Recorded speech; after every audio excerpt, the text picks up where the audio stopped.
Well, hello there. I want to first of all welcome everyone to another live stream here. It's number 34.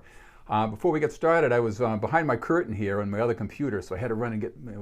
I was digging the trio too much, so I got to remember I got to play some piano here tonight. So let's see who we got in. I said hi to a few of you guys here that were coming in. Please let me know on the. It's telling me I got a good stream signal. So of course, when these things start, you know, it's always. That's always a scary thing, to make sure everything's on and everything's streaming okay. So let's see, we got Bob Galligan. Good seeing you. Yeah.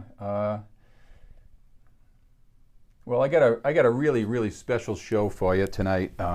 This is going back into some serious memorabilia. And first of all, the piano was just tuned, you know, and this is a very special piano.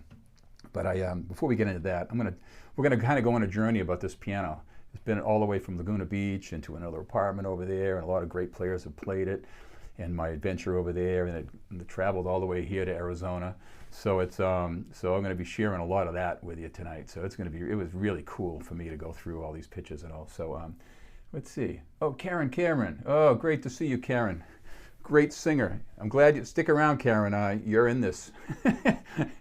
You're in this tonight. Let's see. We got the what I first of all want to get right into here is first of all, that trio you heard in the beginning. That was one of my original compositions called Lagunasero, and I lived in Laguna Beach for about 5 years, and I was back and forth to Arizona. So for those that know my adventure over there, and I'm going to explain more about what that's all about. But we ended up. I used to sit in my office over there, and I'd be writing music, and that was written over there called Lagunasero, and that was with Sinclair, Lott on drums, and the great Roger Shew, who we lost a few years ago. And I was very blessed to have the opportunity to work with him in his life. A tremendous musician and a gift to the music scene. I see Sinclair just came in. Great, thank you, Sinclair. So we're going to make sure the piano's.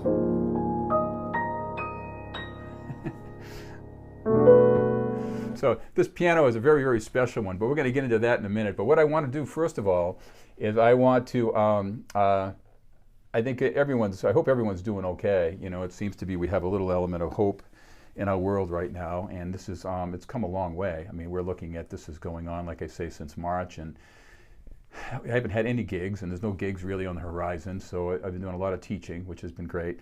But right now, we'd be at the NAMM convention in Anaheim. So I want to go over here onto my into my laptop here, and I got some memorabilia to show you. I want to first of all just acknowledge some of my people over there, and let's see how we do this. Make sure I get it all set for you.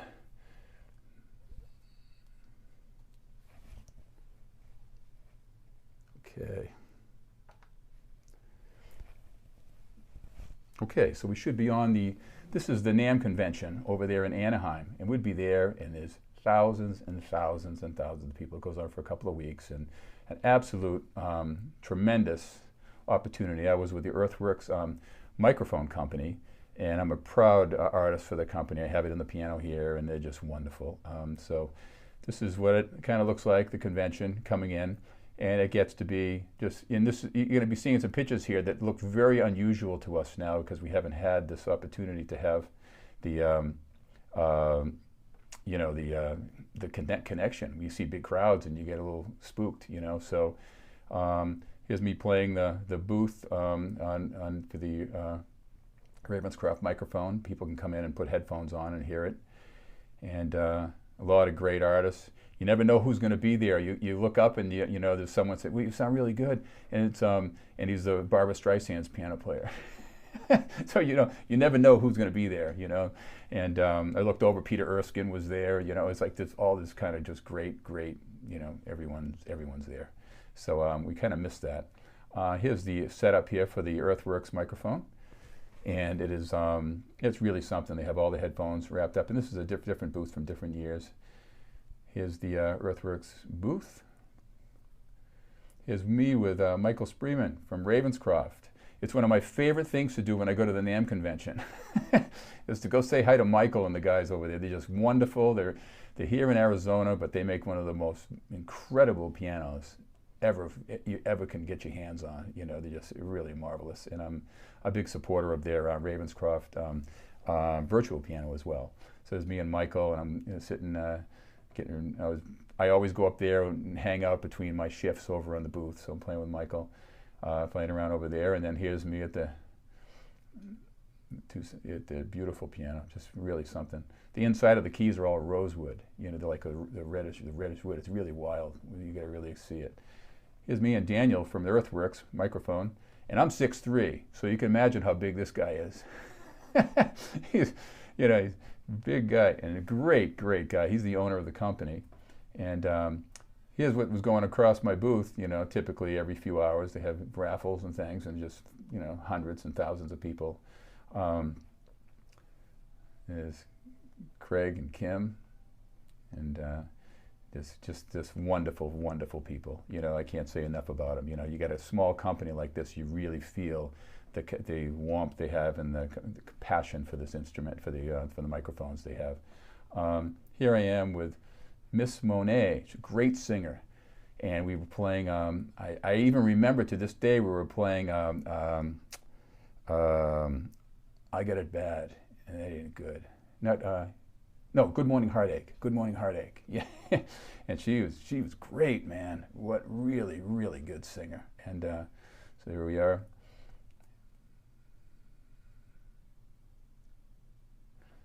And here we go. There's Heidi and Kim and Craig, three musketeers. You know, man, do I miss those guys. I miss those guys a lot. You know. So, and then you know, and of course. This is where I'm glad you're here, Karen, because you're next. Okay, so hold on. This is some of the crowds. This is me teaching piano. I'm the guy with the mustache back a lot of years ago, teaching at Paradise Valley College. Here's my ensembles. Here I am with Chris Stewart, John Lewis, Mario Mendevel's behind Chris, and me at the Sacred Ground Coffee House. Who would have ever thought that the music scene would be shut down like this? But it's we all have hope. Here's another concert I did in Orange County with my trio, Roger and Sinclair. Here's myself in Round Top Performing Center in Maine with John Hunter on bass, the great Dick Johnson, who we lost several years ago. He's been a very big inspiration to me. With Greg Abate and Les Harris Jr. Great band, great band. These guys are just a ball to play with and really good friends. Here these guys, I tell you, when you play with a trio with these guys, it's like getting a massage. You know, this is like Don Moyo and Bob Lazier. These guys are the best of the best, you know, and they're very dear friends. This is us at the Nash back in 2015. And it's a great jazz club here. And you'll hear this group if you go onto my YouTube channel. You'll hear One Note Samba, and it's just Don Moyo's solo on it. You can hear the whole tune. You hear the whole melody. It's just really great. Here's me playing a house party for a good friend here in Scottsdale, and this piano was to die for. It's a Steinway D, and there it is. You know, it looks like I feel like I'm in a spaceship. You know, it's like talk about. You know, and I got to take a break, you know. I mean, it's like you sit there and you play the thing all night long, you know. It's just wonderful. Here's me and the Jerry Donato, the great tenor player, This is the last gig I played here in Arizona, right up the house, right up the street from me, and we played this outside rooftop cafe. It was like a steakhouse, and here we are. And we never thought we got the news, and it was like a March 15th, I think, and then everything closed down after that. Here I am with the great Luther Hughes and Paul Krybeck. These are Gene Harris's guys, you know. These guys are just serious players and good guys, man. We had so much fun. I played with them over there in California. Here I am again, long hair and a mustache, glasses, and I was in my 20s, and with the great Dick Johnson and Dave Clark on bass, and the late Bob Galati, my very, very dear friend who we just recently lost. He's just a tremendous, you know, I can't say enough great things about Bobby. He's just a great guy. It's hard to believe. But anyway, I cherish this moment. This is in Leonard's in Brockton, Massachusetts. And there you are, Karen. This is my, and one of the tunes I'm doing today is going to be dedicated to her because I'm doing all these old tunes. And Karen turned me on to all these great tunes. There I am there with my mustache. And there's Chris, got a mustache bigger than mine. But Chris he's a great guy, really, really good bass player. And he used to listen to singers on the way to the gig all the time, you know, just so he knew all the tunes. There we are. And boy, times have changed, you know. This is like a long time ago, a long, long time ago. And here I am at a house party and for a very dear friend, Jim and CK, up in Montana. It's an 1,800 acre ranch, just absolutely spectacular. This is a Steinway D in a circular controlled room, and they have, and I did a concert there. And here I am playing this for this magnificent party. It was off the charts. You know, these are the kind of things that I'm kind of just dying to get back and doing. And here we are, here's Seema with me, and we had a wonderful visit, and very, very close friends, CK and Jim. Great people. And there I am with Mario, Chris Stewart, John Lewis at the Sacred Grounds Coffee House. Here we are doing a thing at the Mayo Clinic with Bobby Flanagan, Ted Sistrunk, Chris Stewart, myself there. We're all in. And then we got, here I am at Chapman University. I'm doing a lecture over there in California. And here I am doing another master class at Keyboard Concepts in Fountain Valley, California. And here I am doing a thing at Steinway at Fields Piano. And this is really kind of, boy, I really went through the memorabilia to do this, you know, this is really cool. And last but not least, here's my office. This was a real estate office, mind you, so I'm going to tell you the story behind this, you know, so, but I want to play a lot of piano for you tonight too. So this is my trio in the lobby of my real estate office. So there's going to be a lot more where that came from, so I'm going to be sharing that with you, but so anyway, that's kind of like where we're at, and with things, I just wanted to take time to reflect and acknowledge that we are looking at hope. You know, we all have hope that we're going to get back doing this again. You know, I mean, it's very, very important to all of us. Let's see, who do we got in here? We got, Bob Anderson, better than football. Well, I love you, Bob. You know, this is great. Anyway, we get the and I see Mark Perney, and Mark is responsible for the piano being just so in tune. He's such a good guy, and it's I just love it. And Bob Anderson, meet Mark Perney. Bob Anderson is here. I called Bob today, and I said, hey, Bob, come on and check it out. Bob Anderson was my piano tuner that actually brought this piano to life when I bought this piano. And I got a gem here. It's a really great one. So anyway, I wanted to just, hope you don't mind me rambling a little bit here. I did want to cover that. And I'm going to get in today, what I'm going to share with you is some of the history behind this piano. This is 1989. It ended up in Arizona, but I'm going to show you where it started and some of the activities it's been through. It's pretty wild. It's really cool. So I'm playing old tunes today, and the old tunes are often not often heard, but they're, for some of you, they'll be still common tunes. You know, the players will get them. Bass players will probably all know them all, but maybe not. But this first one goes appropriately. I wanted to pull. It's in Arizona. We don't get rain that much. But when they get so much rain that they have to close the roads, you know, I mean, it comes down like, you know, it's insane. So last night we had a huge thunderstorm go through here, and it was just raining, you know, all day. Tomorrow it's supposed to rain all day. So I want to do something rain orientated. And this is the tune that I get turned on to recently. I didn't know it, and I get turned on to it, and I just love this thing. And it's called Lilacs in the Rain. So I hope you enjoy it. Let's get on to some playing here. Here we go.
Lilacs in the Rain. You know, it's just one of those tunes that just sits with you. It's so fun to play, and I got turned onto it, and I couldn't let it down. I just kept playing around with it, and the piano was just making it so fun to play. Thank you again, Mark Perney.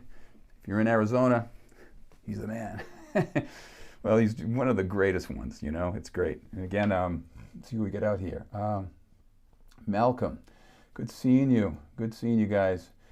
Again, hopefully the volume's all cool and it's coming through nice. You know, it took a lot of time and effort to go to these measures to get this happening. You know, to the point where you can actually go live stream. You know, here I am. I was always nervous about doing it because I always wanted to see what I put out there and not. You know, this is like the real deal. You're playing. You get sidetracked. You know, it's like. The world knows. The world knows. You can't edit it out or fix it before you put it up and post it.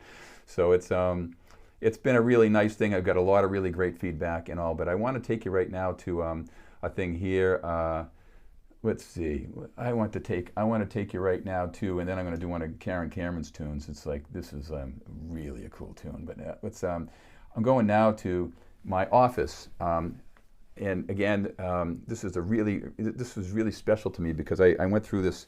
I call it my midlife crisis, you know. And if that's all I did, you know, I dabbled with real estate when I got here. I was playing piano at the Ritz-Carlton, and as a house pianist in Phoenix. So I had all these people, and I just moved here, saying, "Well, I'd like to move here. I'd like to move here." Long story short, I kept referring them to my neighborhood where I just bought a house, and they thanked me, and I'm like, wow, if I had a real estate license, I'd do well. So anyway, I got into it. I ended up selling 22 homes in 1 year while I was teaching full time. I mean, I was doing this on the weekends and everything, and I actually was a top producer. And I guess from studying piano, when you go tackle anything like, you know, any other normal job, it's like it becomes child's play. You have to learn how to do this. I think Charlie and Albert and all my students in here that are struggling, they're working really hard. They get it, they know, you know. But anyway, long story short here, I ended up making some contacts, and I went to Laguna Beach, teamed up with a business partner there. We formed a real estate brokerage in downtown Laguna Beach. It was the Benson and Delaney group, and we had, and then we've turned it over to Coastline Real Estate Group. But anyway, I had grand pianos in my lobby in this place, so you can't take the musician out of this realtor. You know, it was like this was like I was really a musician, and I dabbled with the real estate aspect of it, and it didn't take me that many years, just a few years, and I decided to get out. But I want to share some pictures with you. You're going to flip when you see this. This is really, really wild. Okay, let me show you this. This is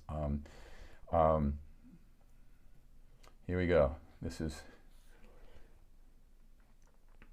Okay, here's my front door of my office, and it was and then we go into here's the office here. It's right down on Broadway, right, you know, block and a half from the beach, you know, from the ocean, from Main Street Beach, and it's pretty busy place. And here's a piano coming in. I made a really good friend there, Robert Estrin, who's a marvelous classical player. You got to hear this guy play. And he was helping me out, and he was putting pianos in my place for me, and he knew I was going to be playing them and getting some exposure on his instruments. This one here is a Schimmel, 7-foot plexiglass Schimmel. This thing it was unbelievable. It was really unbelievable, you know. So it was there for a while, and I was sitting in there try to get any work done. I was wanting to just play these pianos all day, you know. So I'd sit in there at night all night and play piano. And and there it is. Look at this thing. Isn't this just an amazing? This is worth seeing. You won't see these things around. This is really cool. He sold this, and then what comes in the door? They get bigger. Look at this thing. This is a 9-foot Baldwin, and most real estate offices don't have this stuff going on. So I had the kind of reputation around town as either I was crazy man or I was like a musician, realtor, you know. But so there it is, and it had a big, and I'd end up doing, so that picture you saw at the end of the last run there was concerts in my office. I'd have up to 40 people in this office. We'd have wine and cheese and gatherings, and there's the piano. It was cool. That was there for a while. And I got the bug to get my own. So what I did is I ended up, and this is where my piano starts. Here it is. Here's my piano I found getting off the truck. going into my office, getting ready for a really cool adventure. I found this thing, and there it is. There's my piano. So that's the one I'm sitting at right here today, and there it is. So it's but that's again one of those kind of things where I'm looking back at the history of where I've been and what I did in my life, and it's like you never know. You never know what tomorrow's going to bring. You sit there and you do this, and you. I had to go do that, and I left it, and I came back to Arizona. So we're going to follow that piano through a little bit of journey and the other intermissions in between the other tunes. But I'm going to go on and play another tune now, another old one, and this is called. It's by Irving Berlin, written in 1923. The other one, Lilacs in the Rain, was written, that was the older one, that was 1950. It's still younger than me. And this was supposed to be songs before my time. And then this one here is called What'll I Do? And I know Karen used to sing this, and I was like, oh man, because she said, her voice is, she's told the story in it, so it was really cool. So I've always, every time I play these kind of tunes, I think of you, Karen. So there's a million of them, so thank you for that education. I was a young guy, so I learned it all. I try to anyway. Okay, here we go.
What'll I do? It's again one of those just old tunes. It's really very just it's you can do so many things with these tunes, and that's the nice thing about it. You can I find myself digging a little bit because I've tried to do this is the 34th live stream, and I just pretty much I'm finding that going deep and trying not to repeat yourself is cool. It's kind of challenging. It's fun. And some of these old tunes, I think I wrote in my post when I announced this, is that these tunes are kind of they're almost like they become more fresh and interesting when you start doing these weird tunes. Some of these ones you haven't played in a long time. I haven't played these things. I mean, I did some of the stuff. I'm collaborating with the great Ed Saindon, the great vibes player. And some of his tunes are just really wild. He just did one, Treasured Moment. You'll see, I think I have it up on my YouTube channel. And that's the other thing too, for those that see, this is a nice platform here, because what I like about YouTube, and just again, I'm feeling this out so I can maybe get feedback from everyone here. Number one, this stream is supposed to be very, very good. It's supposed to stream at 1080p, which is really great. From technically, it's supposed to be clearer than on Facebook. But what's nice about this here is I'm still going to share it with my Facebook crowd, and I still respect it at all. I'm finding that everyone coming in here is like, we're here to hang out and play. So it's more like a small, intimate gathering, as opposed to on Facebook you just have everyone will be coming in and just hanging out. So it's like, and not really know what was even going on. They stumble on it. So and so to me, it's a little bit more intimate. I feel like I have a group of people here hanging, so it's really fun. So I feel like I'm playing this giant piano bar with everyone. Oh, Karen, I'm glad you enjoyed it. Karen, it's just Steve Daly. Yeah, we get the thank you, Sinclair. And again, it's I was saying on my YouTube channel, subscribe. It doesn't cost anything. You get notified whenever I post anything. Nowadays, it's really a great thing. I'm going to be feeding that more and more. I am going to be doing some Zoom classes, or I'm actually going to do my seminars. I did all those seminars you saw me doing at Steinway and everything. I'm going to be doing. I'm going to actually be doing this with right on Zoom, so people can come in on Zoom rather than do the live. I'm going to get everyone in Zoom, so we'll come in and we'll hang out. We'll talk about harmony and improvisation and how classical pianos can really excel. So for those out there that are seeing this, I do a very innovative teaching way. No one's doing it like I'm doing it. It's all done with high-def videos, all done with correspondence, and very personalized. And so anyone interested at all, hit me up and I'll meet with you on Zoom one-on-one so we can talk about it and I can answer all your questions and tell you exactly how it works. I just had a student come on recently, not that from Sweden, happened to see the live stream. So this is the great thing about these live streams. You have a broader reach, than even some of the great gigs that I've had. So this is it works out really nice. And I'm figuring this. I'm getting more and more comfortable with navigating my stuff and knowing when to shut off my lapel mic, and so I'm not humming like Errol. But the next tune I'm going to play for you right now is I wrote down when it was written. It's written by Matty Melnick and Frank Signorelli in 1934. Guesses? Okay. Stairway to the Stars. Another beautiful, beautiful tune. Again, not often heard, but surely known. But it makes it fun for me to drive it around the piano a little bit and have some fun with it. So hope you enjoy. Here we go.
Stairway to the Stars.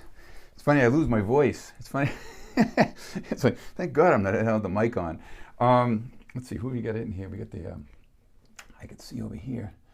I have to say, Sinclair Lott, you'll see, is in the chat room here. He was the great drummer in that trio that I was so fortunate to work with Roger, and we became very close friends.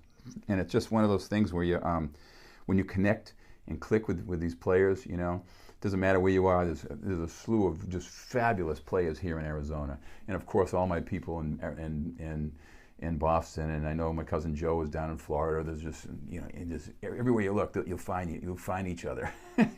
So it's fun to be able to share this with you all. So I have something here. I want to go down, and now I want to show you. This is the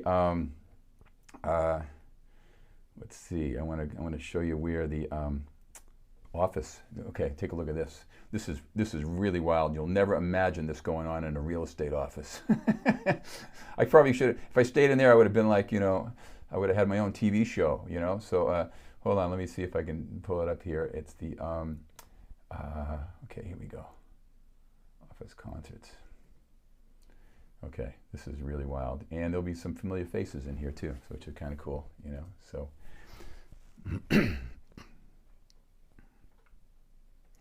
Okay, here we go. This is the this is my office there. There's this piano. This one here we're sitting at is right there, and this is I have folding chairs up in the back room, and we had like we had sitting behind the bar too. It was like an elevated seating.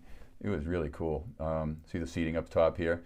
So we'd pack this place, and we'd have everyone from the city mayor to all these political people to all kinds of like area business people, and it was cool. You know, it was a great way to kind of connect and get to know people. And what I was doing is I was featuring prodigies, and I was having here we go. Here's a concert here we had with Bijan, who just played with me here for New Year's. This is back a lot of years ago, Bijan, and it's like if he's watching, and he was a prodigy, you know, a classical prodigy, and then he switched to jazz after hearing me play over here, right in that room. And I think there's a picture of him on here with the day he saw me play jazz, and he transformed, and he went on to get a full-blown, he went through Manhattan School of Music. Now he's teaching at University of Michigan. You probably heard him on my New Year's show. Great talent. So here we are. Here's him with his trio, and you see the crowd in here. It was like, it was insane. It was so packed, and here he is. And this girl, Hannah Eyre, E-Y-R-E, she went on to be, she was on The Voice, and she made it to the top 20. So she's got her own channel now. She's a really talented singer, really cute kid. And this other guy, Jake Clayton, look him up on YouTube. He's a YouTube sensation, and he is the nicest family, nicest kid ever. Here's me and Chris Stewart, who you've seen me before playing. Here's me and Chris. I get Chris to come over, and we hang out. He goes to the beach and surfs, and then he comes over and he plays a gig in my office, you know, and very intimate, very, very cool.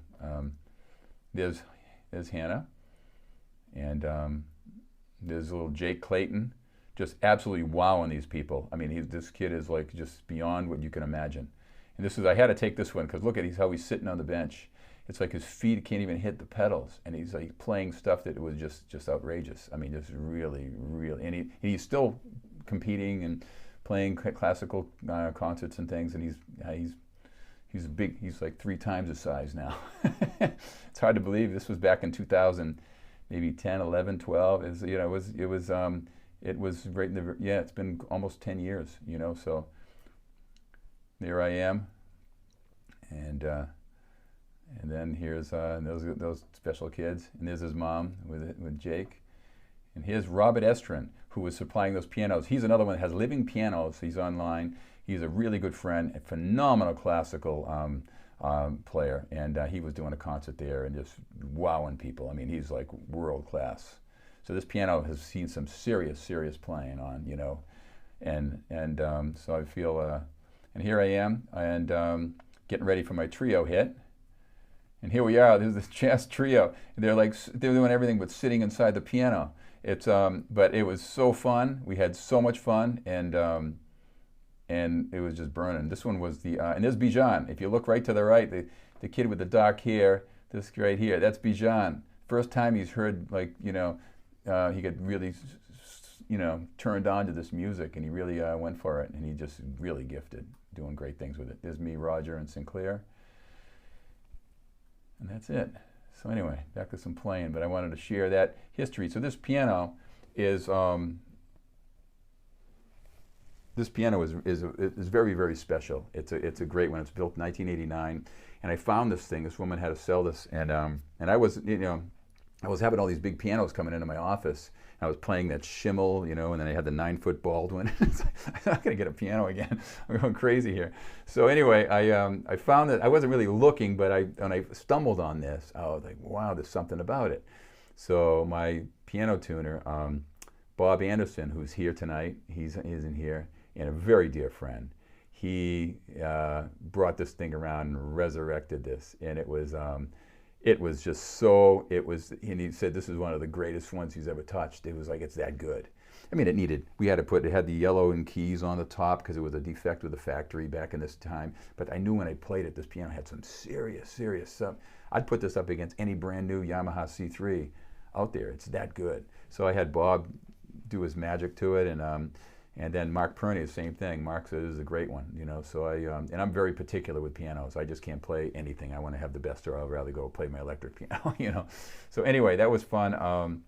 Yeah, it sure was good times, Bijan. He's still there, buddy, This next tune I'm going to go to now is another one that I told my mom, my mom, and I got a little emotional, I think, when I was thinking about it last time, It was a very hard time, I mean, losing it on the live streams. It just really, it goes through the times we're going through right now, man. It's very, very difficult. I talked to my mom today, and she's sad she's not going to be able to get it because she has no one there to help her with her internet and get it on her phone. But I told her the tunes I'm playing tonight. She goes, oh, Danny. Oh, she calls me Danny. She goes, oh, I'd love to hear that. I know that tune, And she was singing the words to me. She's going to be 93 in April, So God love her. And I had to cancel my trip to go see her to Florida last year because of COVID. So as soon as I'm safe to travel, I'm heading to Boston to see her, because she's back in Boston now, and she's, you never know, one day at a time, This next tune is written, let's see, it's written by Walter Donaldson in 1928. It's called Love Me or Leave Me. Really a cool tune, okay? So again, really old tunes, but really not often called or heard. You go to gigs and you don't really. And again, a lot of this I attribute to, like, I listened to Dave McKenna, who was my idol back in Boston. Wonderful solo piano god, he's just so good. And I really, and Dick Johnson, and those guys, those old school players, they really have that kind of vibe all down. So I really, I spent my whole life just doing that. So I mean, playing solo piano and doing a lot of that. And then the stronger solo piano player you get, to all my students know this, the better, stronger you get at playing solo piano and using the whole piano, when you get with a trio, you're on fire. And Sinclair will attest to that, because you get in a trio setting, it frees you up a lot. It really frees you up a lot. So the rhythm section, just you have a bass player and drummer. Now I'm using even more aspects of what I know. So anyway, Love Me or Leave Me. Here we go. Check it out.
Love Me or Leave Me. Just a wild, wild tune. It's like, and you can play it different ways. I've heard Ella. You have Ella, and I'm trying to think of Billie Holiday. There's a lot of singers who are doing it because the words in it are just, it's just really bizarre. Really tells a story, man. It's a really deep story, So it's kind of so if you get a chance to listen to the words to Love Me or Leave Me, it's really kind of a very very cool thing. On this one, this next tune I'd like to share with you right now is it was written in let's see, by Victor Young in 1932, and the lyrics are by Bing Crosby and Ned Washington. It's called I Don't Stand a Ghost of a Chance with You. Okay, here we go.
Ghost of a Chance with You. Really, again, another old one, you know. Again, it's old, but you know, a lot of the tunes are old, but you know, you don't hear these a lot of times, so it really makes it really fun. This last one I'm going to leave you with. This next one I have is really wild. It's going back to 1854. Let's see who we got in here. Oh, there's Albert. I knew you'd love that. Oh man, David's in from Sedona Jazz. Good seeing you guys. Thank you for coming in. And I want to thank you all for coming in. It's really nice because I could see who's coming in here. I want to send my best to everyone, and I'll try to go through and touch in with you all, and you know, so leave comments and stuff, and I'll make sure I reply to you. You know, we've had some people at times, you know, and this is not necessary. A lot of times people say, well, how do you tip, or we want to leave a donation or something, and I'm like, it's really not necessary. But I do have in the description, if anyone wanted to donate anything, it's surely appreciated, of course, you know. And but I'm happy to do this, and we'll continue to do this. This is really a wonderful thing for me, you know. I'll be doing another one next month. I'll be filling up my schedule too with more of the workshops, hopefully to come, and that's going to be another great thing too. I see Nora's in. Good seeing you, Nora. And Jack, yay, man! Great B3 player right there, man. Yeah, and. Okay, let's see. I'm going to show you right now. Let's see, my finishing my tour of my piano here. This is a great one. This is when I moved my piano. When I moved out of the office, I kind of got out of real estate, and I still was floundering around Laguna a little bit. But here's where I went to. So this is kind of cool. So you'll see this. This is and I lived, and it was like a storybook. Me and Simo lived there, and it was like absolutely. I feel like I was in a Woody Allen movie. In fact. They were all artists that lived in the village there, you know, in Laguna Beach. And here we are. Okay, here we go. I'll get to it and show you.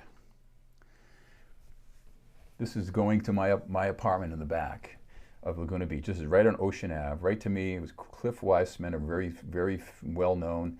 Peter Blake was this big white building here. He's a famous artist. And so this was just absolutely like a storybook kind of chapter of my life. I was there for a few years, and we could walk to anything in town, and there it is. And they call it the treehouse. The guy across the street, he had a cobbler shop, and he says, "Yeah, you live in the treehouse up there." No one around, and it was like. And then I was living upstairs, and then what ended up in the Lumberyard restaurant is right there. So if you ever get to Laguna Beach, you'll know that this is right in the heart of everything, and it's so cool. But the artist in the front, Cliff Weissman, was saying, I felt like I was in a Woody Allen movie because at 10 o'clock at night I hear the piano, the piano coming out of your house, and the grand piano went, and it just timed it right. I'll tell you the story. The unit downstairs is a one bedroom, and it became available. And I grabbed the one bedroom, and I had the two bedroom upstairs. So here's the piano movers moving from my office, which was right around the corner, you know, literally. And here's my piano. There's Peter Blake's off to the left there. And here he is. They're walking my piano down the street. This piano I'm at right here. I thought this would be kind of fun for you guys to see. And they're going down into my back unit. And I was living upstairs, and then downstairs, you'll see they're going into this kind of, look at this is a typical Laguna Beach, you know, kind of stuff, and they're going into this cool little one bedroom thing here, and they're setting up my piano, and there's my piano, and then there's my buddy. There's the master there that brought this piano to life. He resurrected this thing. This is Bob Anderson, one of the finest piano tuners out there, man. He's very, very good, and he's a very dear friend. We caught up today on the phone, so we chatted for a while. So Bob, there you are. Love you, buddy. And but there's my setup that I have going on here, over there. So I have all these cameras and the lights. Those are my Chinese lanterns I'm using for the lights and the cameras and all. And it was really, really something, you know. So that's kind of like my my story. And then I have the and then last but not least, I want to show you this. This is the this is where it goes to Arizona. So this is kind of cool. So here it is after my. You know, I had quite a spell there, and then I said, okay, I'm going back to Arizona. This is 2015. Pulling up to my house here, all the way from Laguna Beach, coming in my place here, and they're coming in, and it's going into this room right here. So this is where these are the double doors I'm right have here going on here, and it's setting up my piano, and there it is. So here I am today, right here. I have a little more wires and stuff, but there's an Earthworks microphone in there. Those are recorders I use on the side. So that's my journey to the following the piano. You know, this particular piano. I just love this piano, and it's like, and again, I'm very particular when I find a good one. I really enjoy it. This next tune I'm going to play for you is really wild. And again, another one I heard of through Ed Saindon. Ed Saindon had turned me on to this, and it was so cool. And it's just and not many people knew it. I never heard of it. And but it goes back into it's written, let's see, by Stephen Foster, 1854, and it's from the 1850s. And it's a very sad time. If you read about this, where this music was come from, it's a very sad time. It's almost like they had in the 1850s, they had their own COVID thing going on. It was in Pittsburgh, where they had unemployment and you know, disease and stuff. And it was and this song was kind of was put out there. It's called "Hard Times Come Again No More," and it's really cool. And you can play, you can do some really cool things with it. So let me jump into that for you right now, and hope you enjoy. Here we go.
hard times come again no more. You know, again, one of those, surely a message we all could use right now. And it's like, we've been through it, you know. And again, part of my microphone was on.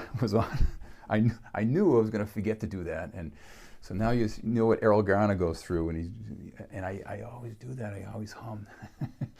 When I record, I got to cover the piano and put quilts over it and stuff. So anyway, I want to thank you all for hanging out with me tonight. I'm going to close out with the oh, Karen. Oh man, Karen. It's like it's such a heartfelt tune. She's saying is how much it, you know. It's just a very, very big deal. Yeah, Bijan caught it. My lab mic's still on. See, that's what I get for not being able to multitask when I'm playing and I'm trying to like. And you know what? It's very. I was telling someone. I said, "What's it like to do a live stream?" I said, first of all, it's really nice to have a crew, so have someone there so you can just come in and play and not have to worry about, did I turn everything on? But anyway, it seems like the stream went through good for everyone tonight. I'm leaving tonight with this. Leaving you with my Forever April. And this brings back, this is a very cool tune that I wrote. It was my first one. I wrote 15 tunes over COVID. And I was in a writing machine sitting here, and I just was constantly writing. And I was trying to do different ones all the time. But this one here is kind of a signature tune, because April just felt like it was going to go on forever. And who would have ever known that it would go on for, here we're going on, it'll be a year in March, you know. So it's, we've all had our hard times and come again no more, you know. So what I like to do is leave you with that. That's it's really a very, very special piece of music. And again, it's let me just cue it up here for you. The as far as my next stream, it's going to be, you know, we're looking at probably I'll probably be doing my next stream sometime soon. I'll keep you posted for sure. I'm going to try to be doing them once a month. You know, doing once a month, and then and I'll keep you posted as far as my seminars. My seminars are I'm really looking forward to. That's going to be really a cool thing. So until next time, I hope everyone has the best you can do, and as we move forward, many blessings to all of you out there. Thank you for the support and for your friendship and all your just the interest in music, and it really calms the soul here. It's really a kind of a cool thing. I don't know what I'd do without this. You know, it really has got me through the hardest times of my life, so, and the happiest ones too. So for those playing out there, stick with it, and it's all good things come from this. You know? So anyway, you saw the history of my piano, and this will staying with me for a long time. And thanks again, Mark Perney and Bob Anderson, my tuners, that brought this thing to where it is today. It's really a marvelous instrument. So until next time, God bless you all. Take care.